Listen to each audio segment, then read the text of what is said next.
नमस्कार, आज का मुद्दा में आपका स्वागत है। मैं हूं आपके साथ ललित और आज का हमारा मुद्दा है कुंभ पर खड़गे के बोल, कांग्रेस का सेल्फ गोल। जहां भीमराव अंबेडकर की जन्मस्थली महू में कांग्रेस ने जय बापू जय भीम और संविधान बचाओ रैली की, लेकिन इस दौरान कांग्रेस के अध्यक्ष मल्लिकार्जुन खड़गे ने महाकुंभ को लेकर एक ऐसा विवादित बयान दे दिया जिसने बीजेपी को बैठे बैठाए कांग्रेस को घेरने का मौका दे दिया है।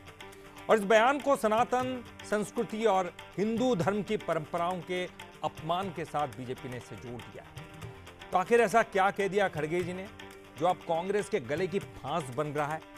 और क्या बीजेपी को हमला करने का और भी मौका मिलेगा? बीजेपी की राजनीति बढ़ती हुई दिखाई देगी और क्या कांग्रेस के पास इसका क्या मजबूत जवाब है या फिर उसको ढूंढने का कोशिश करेगी? इस तमाम विषयों पर हम चर्चा करेंगे, लेकिन पहले देखिए ये रिपोर्ट। अरे भाई, गंगा में डुबकी लेने से गरीबी दूर होती क्या? आपको खाना मिलता पेट को। कांग्रेस के राष्ट्रीय अध्यक्ष मल्लिकार्जुन खड़गे के इस बयान के बाद सियासत में तूफान आ गया।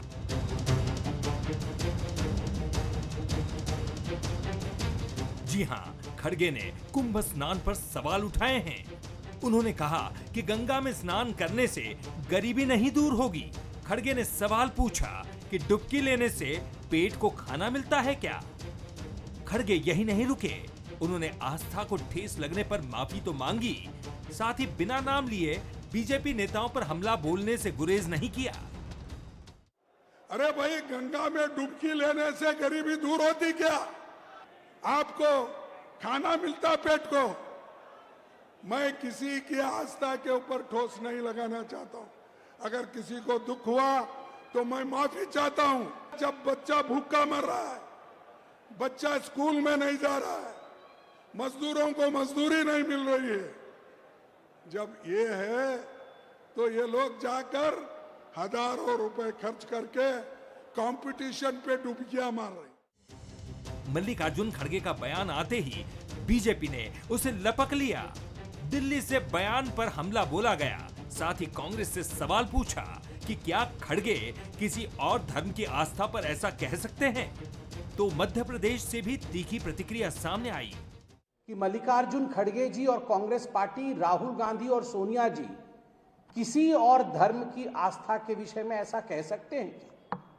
क्या वो कह सकते हैं कि इफ्तार पार्टी में जाने से गरीबी दूर हो जाती है या लोगों को नौकरी मिल जाती है? किसी और धर्म के आस्था को लेकर वो खिलवाड़ करने की सोच भी नहीं सकते हैं और ऐसी बयानबाजी कर भी नहीं सकते। खड़गे जी, गंगा में डुबकी लगाने से लोगों के पाप तर जाते हैं, ये आपने भी सुना है।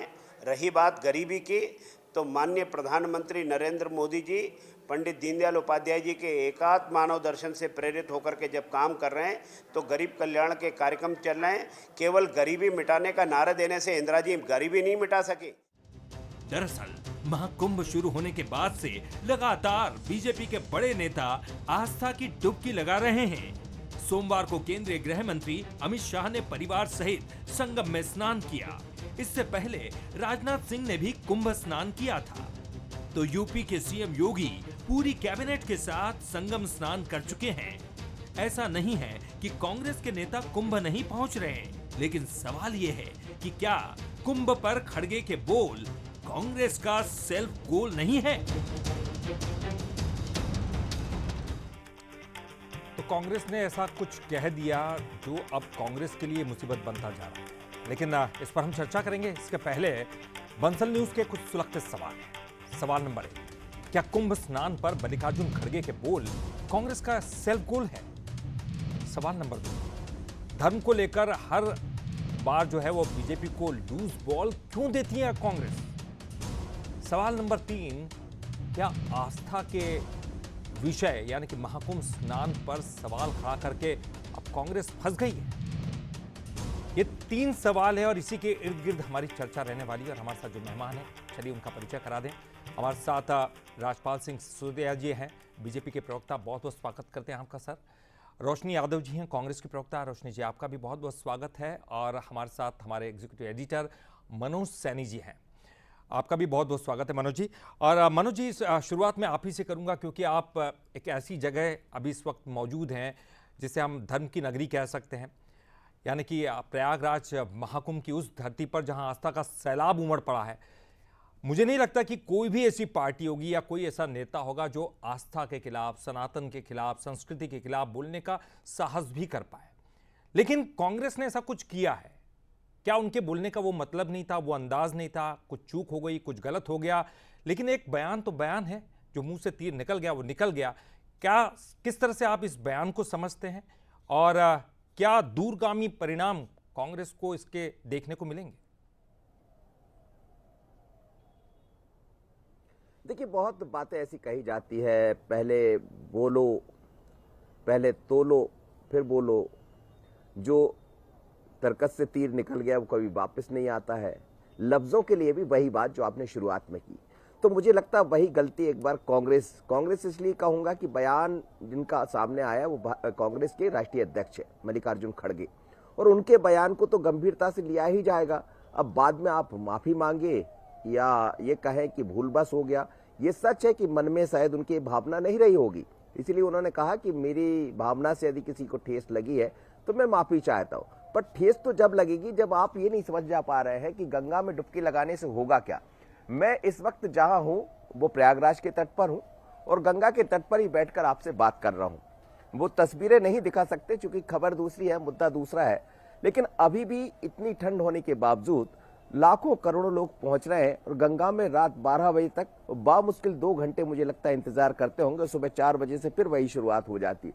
तो ये आस्था का सैलाब है, ये श्रद्धा का सैलाब है। यहाँ इसलिए नहीं आ रहा है कि गंगा में डुबकी लगाने से नौकरी मिल जाएगी, गंगा में डुबकी लगाने से गरीबी दूर हो जाएगी। यहाँ तो अमीर और गरीब एक साथ डुबकी लगाते हैं, इसीलिए तो सनातन है जो सबको जोड़ने का काम करता है। तो मुझे लगता है एक बड़ा वर्ग, 40 करोड़ लोग आने का दावा किया जा रहा है और अभी तक 10 करोड़ के लगभग लोग यहाँ पहुंच चुके हैं। तो क्या वो इसलिए आए थे कि गंगा में डुबकी लगाने से उनकी नौकरी लग जाएगी, उनकी गरीबी दूर हो जाएगी? दरअसल ललित, यहाँ आने के बाद ही वो शक्ति मिलती है, ऐसा विश्वास है। ये विश्वास और आस्था का खेल है कि मैं वहां जाऊंगा, गंगा में डुबकी लगाऊंगा तो पाप पुण्य का तो है ही, लेकिन विश्वास इतना होता है कि यहाँ से जाने के बाद हो सकता है मेरी नौकरी लग जाए, यहाँ से जाने के बाद हो सकता है कि मेरे काम में और जो बाधाएं हैं वो दूर हो जाए। ये विश्वास का खेल है। तो मुझे लगता है विश्वास पर चोट कर बैठे जाने अनजाने मल्लिकार्जुन खड़गे और बैठे बिठाए भारतीय जनता पार्टी को मौका दे दिया। थोड़ी देर पहले मैं संतोष से भी पूछ रहा था, उन्होंने भी इस पर ऑब्जेक्शन लिया, बल्कि यहां तक कह दिया कि शायद कांग्रेस सनातन को समझती नहीं है और खड़गे जी एक बार आए तो डुबकी लगाकर देखें तो शायद उनको समझ आएगा कि डुबकी लगाने से मिलता क्या है। रोशनी जी, मैं आपके पास आऊंगा। देखिए, अमीरी, गरीबी, रोजगार, बेरोजगार, तमाम लोग आस्था की डुबकी लगाते हैं। जो इस पर विश्वास करते हैं वो उनके आगे, फिर उसके आगे कुछ नहीं है। आपको भी लगता है कि हो गया, मुंह से निकल गया ऐसा कुछ, या फिर आप इसके कुछ मायने बताना चाहेंगे? आखिर उनके कहने का अर्थ क्या था? ललित जी, आपको नमस्कार। मेरे सभी पैनलिस्ट साथियों को मेरा नमस्कार। देखिए, मुझे लगता है कि जो खड़गे जी के द्वारा इस तरह की जो बात कही गई है, अगर आप उसका मूलभूत, अगर जनता भी जो सामने सुन रही है तो उनको ये यथार्थ भावना समझ में आ रही है। उनका तात्पर्य इस बात से है कि जब मध्य प्रदेश में और तमाम प्रदेशों में हम देखते हैं कि जो छात्र, युवा और तमाम वर्ग के समुदाय के लोग जब अपने हक की बात रखने जाते हैं तो उनकी लाठी डंडे और किस तरीके से उनको यातनाएं प्रताड़ित किया जाता है, और उसके बाद आप जाके गंगा में डुबकी लगाने से अगर उनकी बेहतर व्यवस्थाएं आप उनको दे देते हैं और एक अच्छा संदेश दे रहे हैं तो उनका भी समाधान निकालें। क्योंकि आप यहाँ देखिए राम राज्य की बात करते हैं, हमारा राम राज्य क्या कहता है? राम जी क्या कहते हैं कि प्रजा को सुख दीजिए जिससे हमारा देश खुश रहे, स्वस्थ रहे। आज देश का युवा भी वही चाहता है। तो उनके कहने का तात्पर्य भी यही है कि हमारे गीता में भी लिखा हुआ है कि कर्मण्यवादी कारस्ते मा फलेषु कदाचित्। इसका भी तात्पर्य है कि आप कर्म करेंगे तभी जो है आप अपने आप को चला नहीं, यानी कि कर्म और पुण्य कमाने के लिए जो करना है, ये दोनों चीजें एक साथ तो हो सकती ना मैम, कि आप डुबकी भी लगा रहे हैं, कर्म भी कर रहे हैं।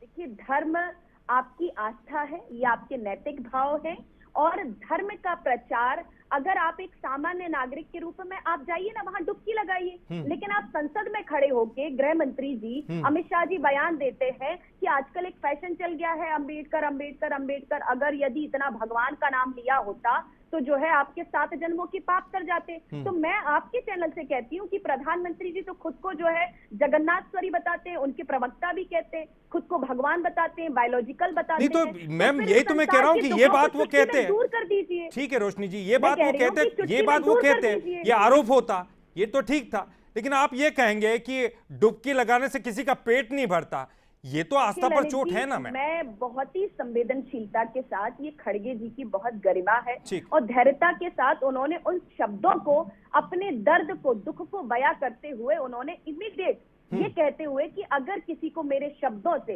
या मैंने उदाहरण के तौर पे जिस बात को रखा है अगर उससे दर्द पहुंचता हो तो मुझे माफ करिएगा। लेकिन ये धिक्कार है कि वहीं पे गृह मंत्री अमित शाह जी जब इन बातों को कहते हैं, जो एक देश के समुदाय के लिए हम महिलाओं को वोट का अधिकार दिया, हमारे लिए वो भगवान है, वो संविधान और डॉक्टर भीमराव अंबेडकर जी, लेकिन उस बात के लिए क्या ये देश से माफी मांगते हैं? और आज तक इनके नेताओं ने माफी मांगी है। और जिस मुंह से इनके नेता जो हिंदू राष्ट्र और तमाम बातें करते हैं, मैं आपको एक वीडियो भी याद दिला दूं कि 2021 में दिसंबर में एक वीडियो वायरल हुआ था जो सुदर्शन के हेड से सुरेश चाणक्य, जो पूरे वीडियो में शपथ दिला रहे थे और इस बात पे कह रहे थे कि मारेंगे, लड़ेंगे, काटना पड़ा, मारना पड़ा तो हम हर तरीके से नीचे उतर आएंगे और जो है एक हिंदू राष्ट्र की। तो ये देखिए, ये पूरा बगावत दिखती है इनके शब्दों में और इस बात पे कोई कार्रवाई नहीं होती। ऐसे कितने मैं आपको बयान गिनवा दूंगी कि ऐसे कितने सारे बयान इनकी अभिनेत्री और नेता कहते हैं, आरएसएस के सर संघ चालक जी कहते हैं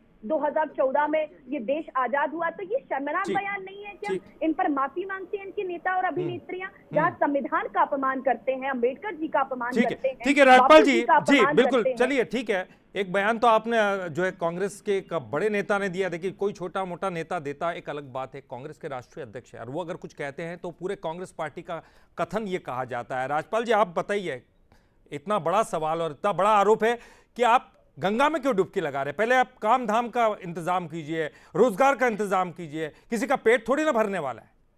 देखो, मनोज सैनी जी ने बात कही कि जाने अनजाने, मैं उनके उस में से अनजाने से वाकिफ नहीं हूं, जान करके कही हुई बात है। मैं बहुत गंभीरता से कह रहा हूँ। जी जी, वास्तव में आज का जो कार्यक्रम था, जय बापू जय भीम, ये कांग्रेस अपना खसकता हुआ जो जनाधार है, अपने वोट बैंक के तहत राजनीतिक रोटी सेकने के लिए बाबा साहब अम्बेडकर की जन्मस्थली पर आकर इस प्रकार के आयोजन को करने की बात करते हैं। फिर वो कहते हैं कि संविधान को बचाने के लिए वो रैली निकाल रहे हैं, संविधान को जेब में रखते हैं और जेब में रखकर खड़गे साहब क्या कहते हैं कि गंगा में डुबकी लगाने से क्या होगा। मतलब एक धर्म, एक गंगा के अंदर महाकुंभ चल रहा है, जो देश के बहुसंख्यक वर्ग सनातनियों का एक महानतम पर्व चल रहा है, उसके ऊपर आप प्रश्नवाचक चिन्ह लगाकर उसके सम्मान पर ठेस पहुंचाने का काम करते हैं, अर्थात संविधान के अनुच्छेद 25 और 28 का स्पष्ट उल्लंघन करते हैं।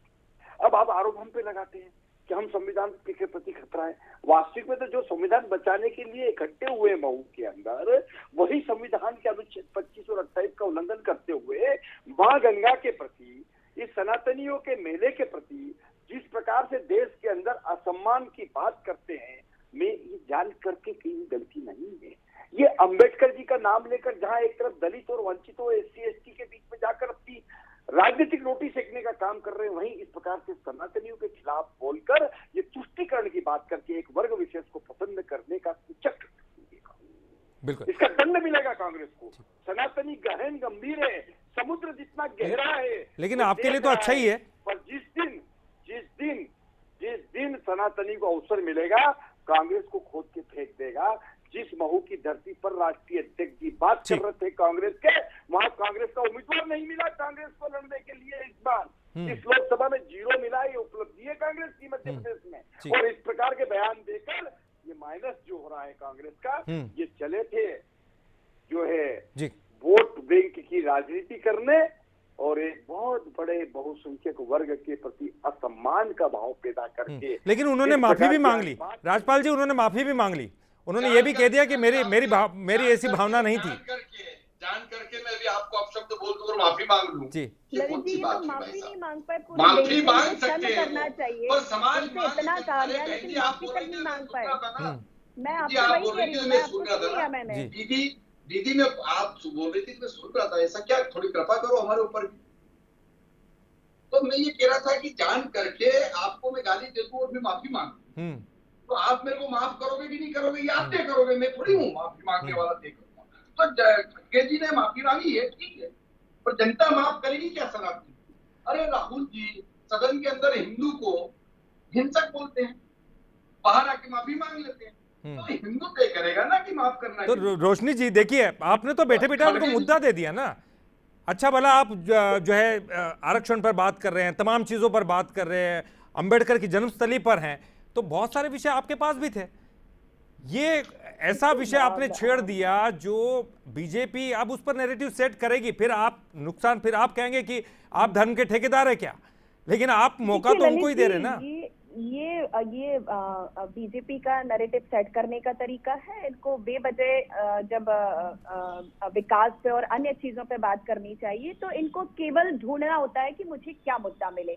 आज मैं ही आपसे ये सवाल करती हूँ कि महाकुंभ में जिस तरीके से IITN बाबा और एक जो मोनालिसा अरे जो फिर मत लड़की है, नए जिस बहस तरीके करिए, आप से जवाब। आप देखिए मेरा ये सोशल कहना है, मीडिया पे मेरा ये कहना है महाकुंभ बेटी, से आप किस कि धर्म भाई का आपने संदेश जिस विषय को लेकर देखिए, अब मुझे लगता है कि ठीक है, आपको भी मर्यादा ठीक है, रखनी ठीक है। अब क्योंकि राजपाल जी, मैं आता हूं आपके भाई पास। साहब, अब तो बोलने के लिए फ्रेम भाई साहब, बनेगी। थोड़ा सा ठीक है राजपाल जी, आता हूं मैं आपके थोड़ा सा पास। मौन हो जाइए। मैं इसके बाद ठीक आप ही के पास आ रहा जिस हूं। संविधान जी, से फ्रेम मैं बनेगी, इसलिए आपसे बोल रहा हूं सीधा मैं। सवाल करती हूँ, जिस संविधान से देश चलता है, देश के लोगों को हक की अपनी आवाज, अभी मुझे आर्टिकल के अनुच्छेद गिना रहे थे कि उस अनुच्छेद का उल्लंघन किया है, तो जिस जो 25 और अनुच्छेद 28 हमें बोलने की आजादी देता है संविधान 19(1) के तहत और अन्य तमाम आर्टिकल के तहत, तो आप उनको क्यों भूल जाते हैं? उनके तहत जब आप संसद में खड़े कुछ भी होकर बोल जिस दो। संविधान की गृह दूसरे मंत्री धर्म के बारे में बोल के शपथ बता लेते दो। हैं और वहां जाके खड़े नहीं, होकर वो रोशनी जी वो कह रहे हैं कि आप दूसरे धर्म के बारे में कह सकते हैं सर।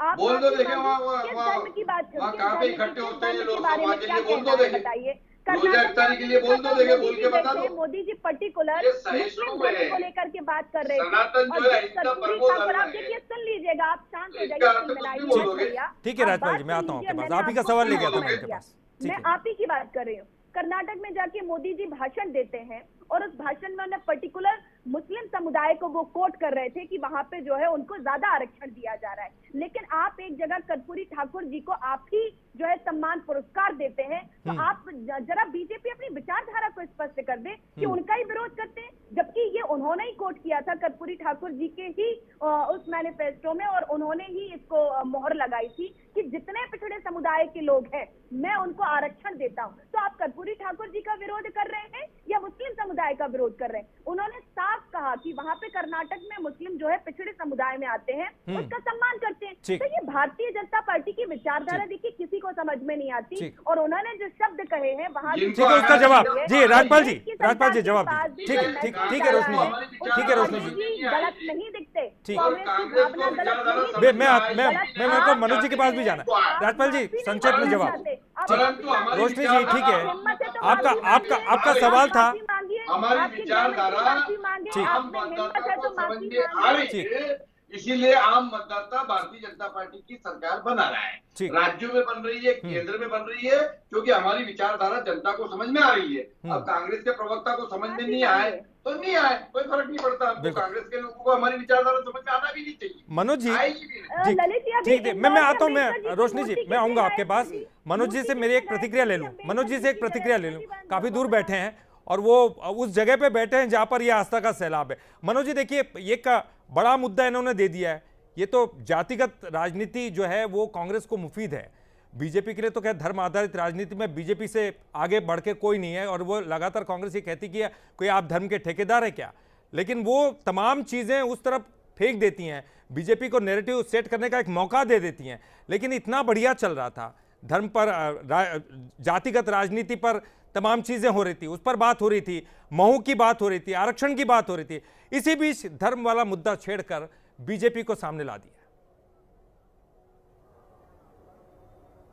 देखिए, बड़े प्लान के साथ राहुल गांधी मुझे लगता है वहां पहुंचे होंगे, क्योंकि बात संविधान की हो रही थी। संविधान बचाने की बात वो करते रहे, और जब वो महू पहुंचते हैं तो मुद्दा शायद यही होगा कि संविधान की बात करते करते दलित और तमाम तरह की राजनीति पर हम आगे बढ़ेंगे।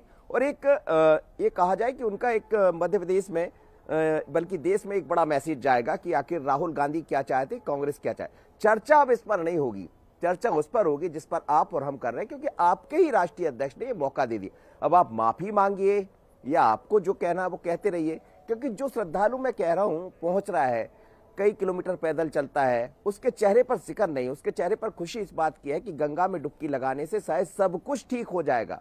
होगा नहीं होगा ये विश्वास की बात है, लेकिन इस बीच में यदि कोई ऐसा राष्ट्रीय अध्यक्ष जो सबसे बड़ी पार्टी है कांग्रेस, जिसे कहा जाता है कि आंदोलन की पार्टी रही है, आप यदि ऐसी बात कर ऐसा मुद्दा भारतीय जनता पार्टी को बैठे बिठाए दे देंगे जो इस कार्यक्रम को आयोजित कर रही, इसलिए क्योंकि सरकार उनकी है, यहाँ केंद्र में सरकार उनकी है। और अभी ये नहीं भूलना चाहिए कि दिल्ली में चुनाव चल रहे हैं। मुझे लगता है दिल्ली के चुनाव से पहले फिर एक बार सनातन की बात छिड़ेगी। बहुसंख्यक वर्गों पर जो ठेस पहुंचाई, जैसा बीजेपी का आरोप है, वो एक बड़ा मुद्दा मिल गया। तो गलती तो कर बैठे, अब आप माफी मांगिए या फिर वही करिए। मंदिर क्यों नहीं गए अयोध्या के, इसका जवाब बीजेपी मांगती, अब जवाब ये भी मांग रही है कि आप डुबकी लगाने की बात पर इतना बड़ा सवाल खड़ा कर देते हैं। तो मुझे लगता बहुत बड़ी चूक कांग्रेस कर बैठी। रोशनी जी, क्या करेंगे आप? मतलब इस पर सफाई देंगे या फिर हो सकता है कांग्रेस के तमाम लोग आस्था की डुबकी लगाने के लिए जाए, शायद उससे भी एक बड़ा संदेश चला जाएगा? क्या कुछ प्लान कांग्रेस की तरफ से भी, क्योंकि इस तरह की बातें जो है वो निकल जाती है राजनीति में? देखिए, कांग्रेस के नेता भी, कांग्रेस के कार्यकर्ता लगातार जो है महाकुंभ में सम्मिलित भी हो रहे हैं। और मैंने खुद राम मंदिर में जो है 1 लाख का अनुदान किया है और पूरे देश से चंदा लिया गया है, लेकिन बीजेपी अपने मत्थे पे तिलक लगा के कहती है कि हमने राम मंदिर बनवा दिया है, जबकि सुप्रीम कोर्ट का ये निर्णय है। पर मैं मानती हूँ कि ये कोई मुद्दा नहीं है। जिस तरीके से उन्होंने अपने भाव को रखा है, आपने भी देखा होगा कि हम कई बार अपने व्यंग्यात्मक तरीके से अपनी बात को कहते हैं। बिल्कुल और समझ जिस गया तरीके से धर्म की आड़ में रोशनी मैम, भारतीय बिल्कुल जनता समय इतना ही है पार्टी- मेरे पास। राजपाल जी, आपसे जानना चाहूंगा, देखिए आप तो राजनीतिक भाषण भी नहीं जो है उसकी अनुमति नहीं देना चाह रहे थे, ये तो धार्मिक एंगल भी आ गया। अब आप क्या कुछ कार्रवाई करने जा रहे हैं? नहीं, कार्रवाई जो होना हो तो होगी, पर व्यंग्यात्मक तरीके से जो है बहन कह रही है कि व्यंग्यात्मक तरीके से बात की। अरे तो व्यंग करने में गंगा माता भी नहीं आपको, अरे शर्म करो रे कांग्रेसियों, गंगा माता से तो डरो। कांग्रेस के राष्ट्रीय अध्यक्ष को व्यंग करने के लिए गंगा माता मिली, सनातन मिला, सनातन की प्रक्रिया मिली।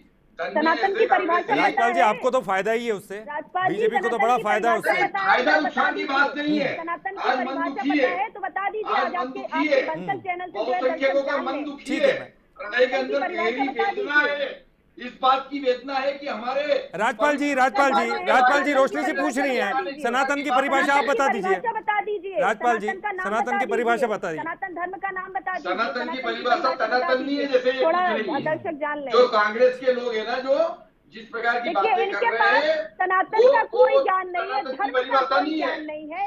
सनातन की पूरे परिभाषा समय जो है, बाजा बजाते मैडम रहे। देखिए, ऐसा है कि सनातन पर मैं आप बिल्कुल- दोनों ही पार्टियों के नेता जो कुछ कहते हैं, जनता उसको साफ तौर पर देखती है।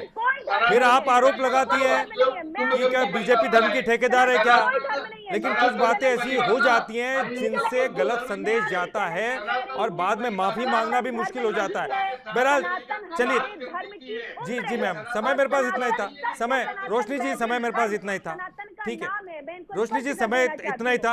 ये राजनीति ठीक है, सनातन कोई धर्म नहीं है। ठीक है मैम, ठीक है मैम, समय इतना ही था रोशनी जी, समय इतना ही था। राजनीति में कहा जाता है कि क्या कहना है ये भले ही ना मालूम हो, लेकिन क्या नहीं कहना है राजनेता को ये मालूम होना बहुत जरूरी है, क्योंकि उसका बहुत दूरगामी असर होता है। और अब कांग्रेस के लिए मुसीबत बनता जा रहा है, जहां वो बीजेपी को घेरने की कोशिश में थी जातिगत जनगणना पर, अब धर्म पर आधारित अब पीछे हटती हुई नजर आ रही है। और रोशनी जी, ये बहुत जरूरी चीज है, कांग्रेस को इस पर मंथन करना होगा। बहुत बहुत शुक्रिया आप तीनों का ही इस डिबेट में पार्टिसिपेट करने के लिए। और आज का मुद्दा में फिलहाल के लिए इतना ही। आगे